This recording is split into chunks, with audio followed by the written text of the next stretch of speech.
이어서 말씀드리겠습니다. 백남이는 들으라. 온 천하에 다니며 만민에게 복음을 전파하라는 말씀과 너는 내 종이다 라고 하셨습니다. 소명자란 확신을 주셨습니다. 그리고 난 다음 세 가지를 보여주셨습니다.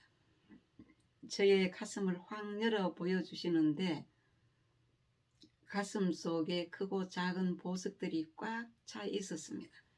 작은 보석이나 큰 보석이나 빛을 발하고 있어서 입신에 들어가신 목사님께서 놀라서 감탄하고 있으니까 교수님께서 감탄하지 말고 그 다음의 것을 보라고 지적하시면서 보석 해석을 안 해주셨습니다.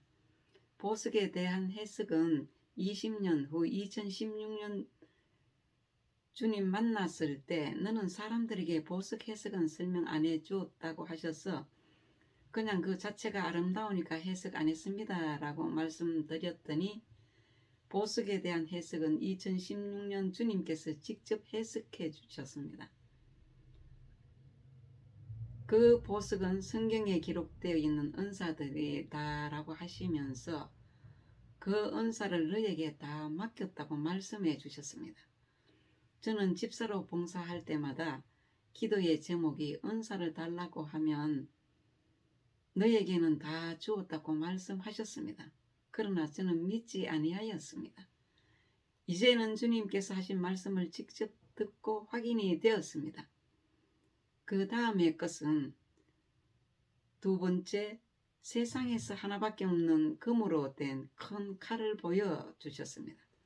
이분이 그 칼을 쳐다보는데도 얼마나 크고 빛이 나는지 눈이 부셔서 쳐다볼 수 없다고 몇 번씩이나 말씀하시면서 감탄하고 또 감탄하고 그 칼로 무엇을 해야 되는지 대책이 없어서 감탄하고 있을 때 교수님께서 감탄하지 말고 질문을 하라고 하셨습니다.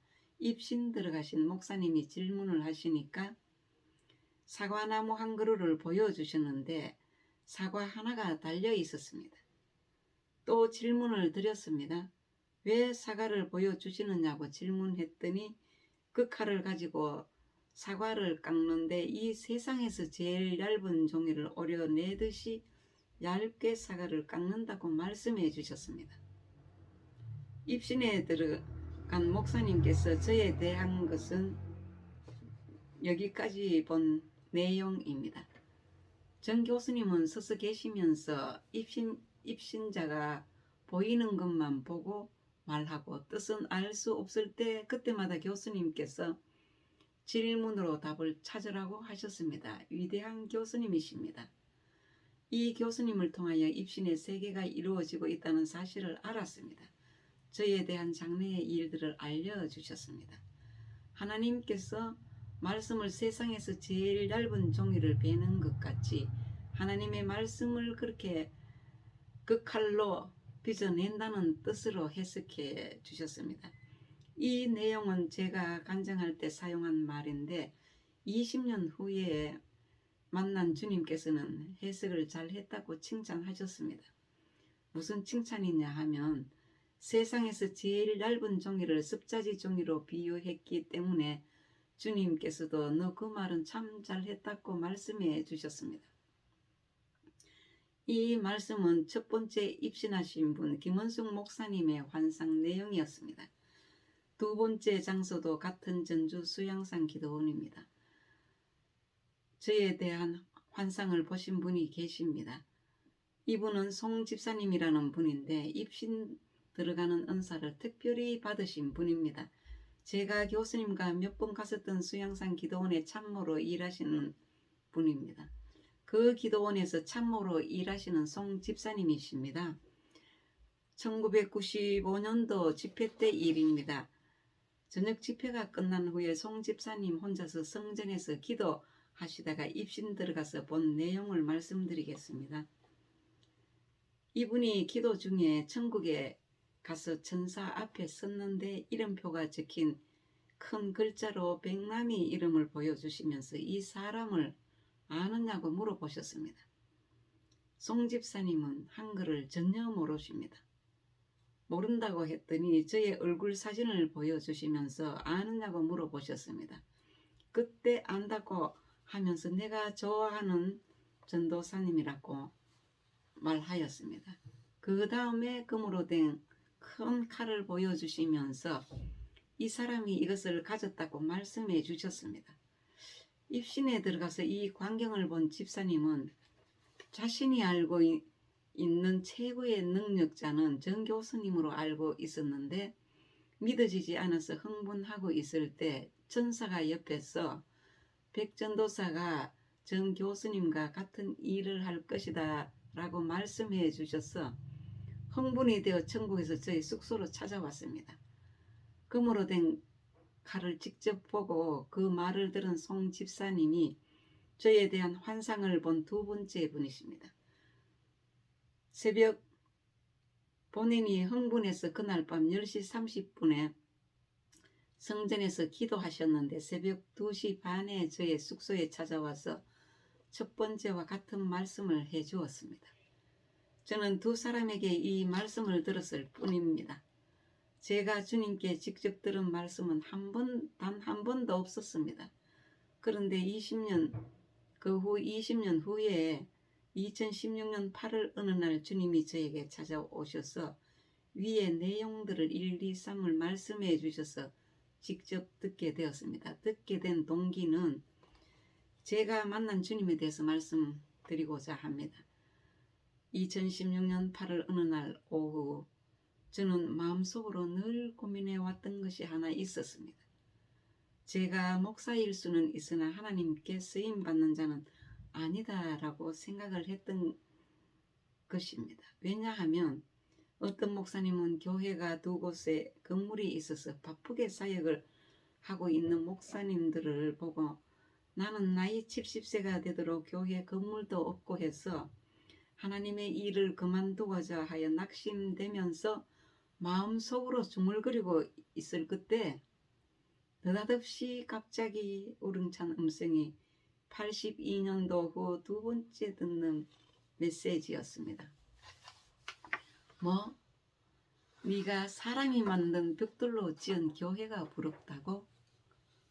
아주 격양된 말씀으로 나는 하늘에서 너를 위해 10년 동안 회의를 거쳐 너에게 맡겼는데 내가 너에게 세상에서 하나밖에 없는 칼을 가졌다고 두 사람에게 보여주었는데 네가 들었느냐고 질문을 하시면서 대화가 시작되었습니다.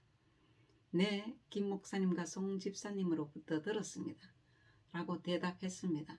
저는 이 일에 대하여 말씀을 직접 듣거나 환상을 본 일이 없었습니다. 그런데 오늘 주님께서 직접 말씀해 주셔서 듣게 되었습니다. 지난날에 입신에 들어가서 보여주신 내용들을 하나하나 설명해 주셨습니다. 하늘에서 회의를 하셨다는 말씀은 저만 알고 있는 꿈에 본 내용입니다. 제가 10년 동안 3번이나 똑같은 꿈을 꾸었습니다. 어떤 꿈이냐 하면 현실에서 생활이 너무 어려워서 일을 해야 먹고 사는 문제가 해결되니까 내일부터는 꼭 일을 해야 한다고 생각만 하면 그 밤에 일을 하려 나가는 꿈입니다. 그렇다고 제가 매일 이런 생각은 하지 않습니다.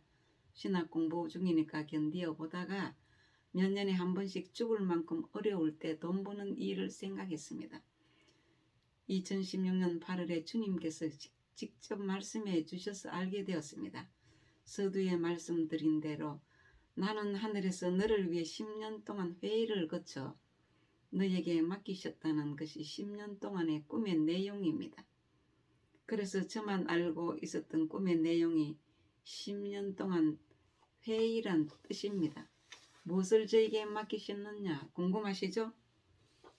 하나님의 말씀입니다. 꿈속에서는 사과나무 밭을 보여주셨습니다. 성경에서 나무는 마음을 표현합니다. 하나님께서 우리의 마음을 보여줄 수 없으니까 에덴 동산의 각종 나무들과 동물들로 보여주셨습니다. 왜냐하면 이 사물들은 감정을 볼 수 있듯이 말입니다. 나무는 영원한 것으로 사람의 마음을 말합니다. 또한 사람이 만든 교회가 부럽다고 하셨는데 저는 교회에 건물이 있어야만 사역을 할 수 있다고 생각하고 기도해 왔습니다. 이 말씀을 듣는 순간 제가 너무나 하나님에 대하여 1%라도 지혜롭지 못하고 평생 기도해온 것이 잘못되었음을 알았습니다. 그래서 저는 다시 한번 성경에서 답을 찾아보았습니다. 교회와 성전은 건물이 아닙니다. 사실 교회가 성전이라는 개념보다 우리들의 모임 자체가 하나님의 성전입니다. 하나님의 성전은 성령의 능력이 거하시는 거룩한 곳입니다. 개개인이 성전이라는 말씀입니다. 우리는 거룩한 하나님의 모임 속의 일부입니다. 살아계신 하나님의 일부 속에 내가 거기에 일부이니까 내 삶을 제대로 살아야 한다는 것이 중요한 포인트입니다. 그분의 뜻대로 행동을 취하지 않으면 일부에 속하지 못합니다. 우리가 살다 보면 별 수 없는 날이 생기는 법도 있습니다. 이생의 자랑, 권력에 민감한 것도 있고 육신의 자랑, 물질에 매수된 것도 있습니다. 분별을 못하면 본인이 책임이 있습니다. 거짓 선지자들 속에 끼어 있는 것도 분별이 안 되는 것입니다.